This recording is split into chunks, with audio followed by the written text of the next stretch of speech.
Cloyster was once the gold standard of defensive Pokemon in the early competitive metagames, defined by its absurdly high defense stat, solid typing for the time, and excellent utility. However, as the franchise has progressed with mechanical changes in new installments, as well as new Pokemon releasing to outclass Cloyster, its value as a defensive utility Pokemon dwindled and its viability suffered. Cloyster just didn't work the way it was initially designed anymore, so it needed some new tools to keep up, and it absolutely got them. In the Generation 5 games, Cloyster received a single new move that would change the trajectory of its life forever, completely redefining it from a defensive utility Pokemon into an offensive game-ending sweeper. Let's take a look at Cloyster's viability throughout the years, and also how it saw one of the most significant identity shifts in the history of the franchise. Let's begin with Gen 1, where Cloyster is one of the best defensive Pokemon in the game. Gen 1 is a world where Tauros reigns supreme. Normal types are excellent in Gen 1 since they are immune to Body Slam Paralysis chance. That's a quirk of Gen 1's mechanics. They also have Stab on some of the best moves in the game, including Body Slam itself and Hyper Beam, which in Gen 1 actually can bypass the recharge if you KO the enemy Pokemon.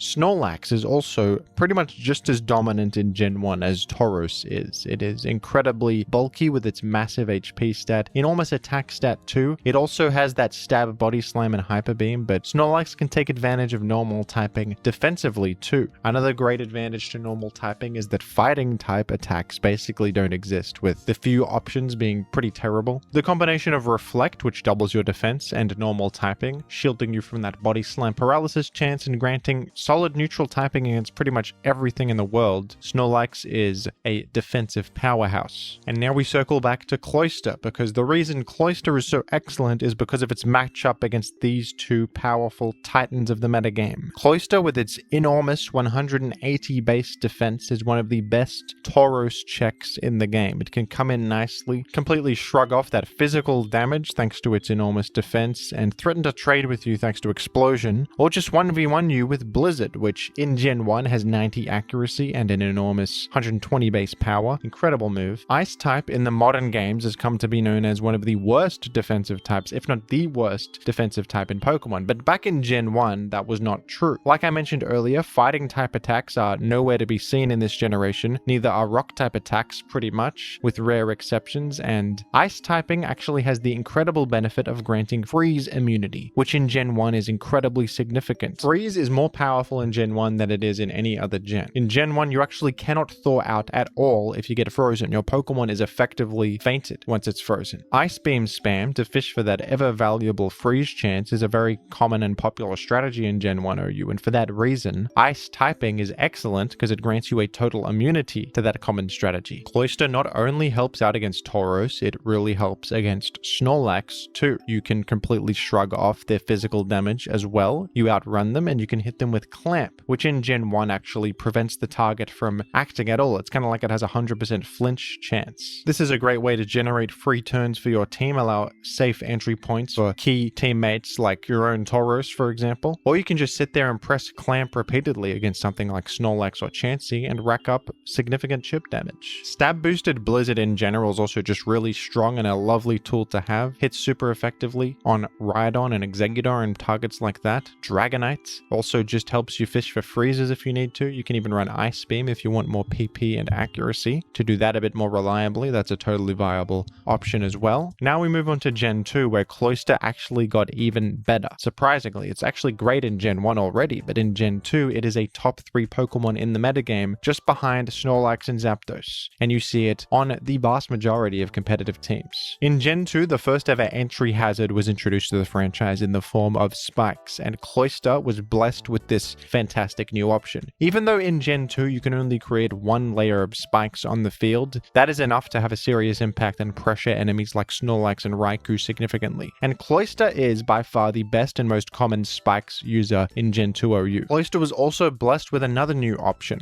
Rapid Spin, which removes enemy hazards from the field. This is another important box to tick on teams, and Cloyster provides so much in a single team slot with its access to both spikes and Rapid Spin. And beyond beyond that, all the same amazing defensive utility that it provided in Gen 1. Snorlax not only remained a dominant force from Gen 1 to Gen 2, it got significantly better to the point where this is probably the strongest individual Pokemon in any OU format ever. Snorlax is pretty much on every single Gen 2 OU team unless you are actively throwing. With access to new options like Curse, the all-new Rest and Sleep Talk mechanics benefiting Snorlax greatly, the DV system of Gen 2 working in its favor, as well as Leftovers enhancing its natural bulk enormously, plus the new special defense stat where Snorlax got a huge special defense stat. Covering Snorlax in Gen 2 is not just important, it is mandatory. And Cloyster, just like it did in Gen 1, is a great response to Snorlax with its massive base defense stat, and it can even Toxic it now. It can explode against Snorlax like it used to. It doesn't have the option Clamp that it used to,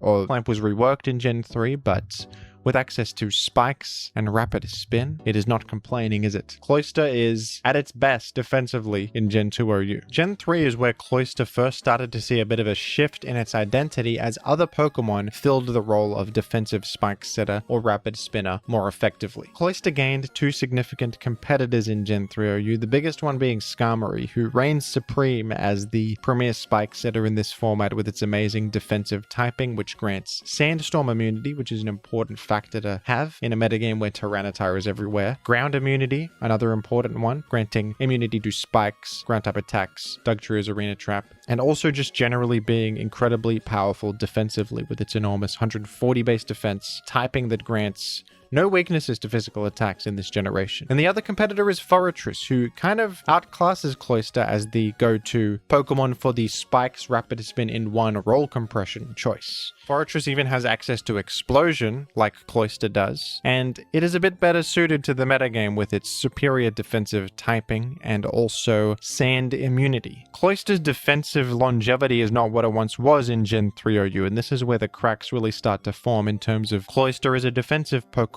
With permanent Sand now existing, no more Leftovers Chip Heal. Rock types became significantly better in Gen 3 with Tyranitar, Aerodactyl, and, rock coverage on threats like Salamence and Gyarados starting to be on the rise. Cloyster's unique typing compared to the other two Spikers does give it some merit. It is a better switch in against enemy water types than these two Spikers are thanks to its resistance. It can afford to invest more in speed and outrun and threaten Tyranitar with super effective Surf, which is significant. Thanks to its great natural bulk, it doesn't need too much investment in defense to actually function defensively. But over time, people realize that Cloyster is just not nearly as consistent as other Spike Setters are. Even alternatives like Smeargle and Glalie fit better on most more aggressive Spike Setting teams than Cloyster does. And Cloyster is more of a niche pick as a Spiker rather than the central defensive pillar that it once was in Gen 1 and 2. This is where the decline of Cloyster started to begin. And finally in Gen 4, after 3 consecutive generations ranked in OU, Cloyster fell down a tier to UU. Cloyster did receive some new tools to try and help it keep up, but overall its position worsened in this generation, largely due to the addition of Stealth Rock. That is the most significant factor. Stealth Rock, the new entry hazard that punishes anyone weak to rock. The addition of Stealth Rock in Gen 4 completely gutted many Pokemon that used to function quite well defensively in the older games, and Cloyster was one of them. Back in Gen 3, not much changed about Cloyster itself, but its role shifted from a more defensive direction to an offensive one, kind of out of necessity. Because it was outclassed by Skarmory and Forretress as a Spiker and Rapid Spinner, it had to find a way to be useful, and it adapted to the environment. But in Gen 4, they made a more active effort to turn Cloyster into a more offensively oriented Pokemon with its new ability Skill Link, which is an excellent offensive ability, where multi-hit attacks always hit the maximum number of times, so moves such as Icicle Spear and Rock Blast will deal significant damage because they will always hit the maximum number of times, which is 5 times. With the all-new physical special split system, Ice-type attacks could now be physical, which was a very nice new tool for Cloyster to have. Cloyster also gained access to the all-new option Ice Shard, a Ice-type priority physical attack. Some nice new tools, but unfortunately not enough to keep Cloyster in OU. Cloyster not only suffered from the addition of Stealth Rock, which destroyed it defensively, but Close Combat was a new move that existed in Gen 4, a massive base power fighting type attack. In general, fighting type attacks were more common and more widely distributed, and the physical special split also enabled more special attacks to threaten Cloyster that previously couldn't. Cloyster was in need of something more than just Skill Link, Icicle Spear, and Rock Blast. pass. And that's where Gen 5 came along and blessed Cloyster with the best option it has ever received in its life. The all-new boosting move, Shell Smash. Shell Smash is an unbelievably powerful boosting move that raises your attack, special attack, and speed by 2 stages, while lowering defense and special defense by 1. In a single boost, you can become a game-ending threat immediately. In Gen 4, Cloyster couldn't take advantage of that Skill Link Icicle Spear new option it had very effectively because it was too slow. But now with Shell Smash, all Cloyster needs is a single turn of setup,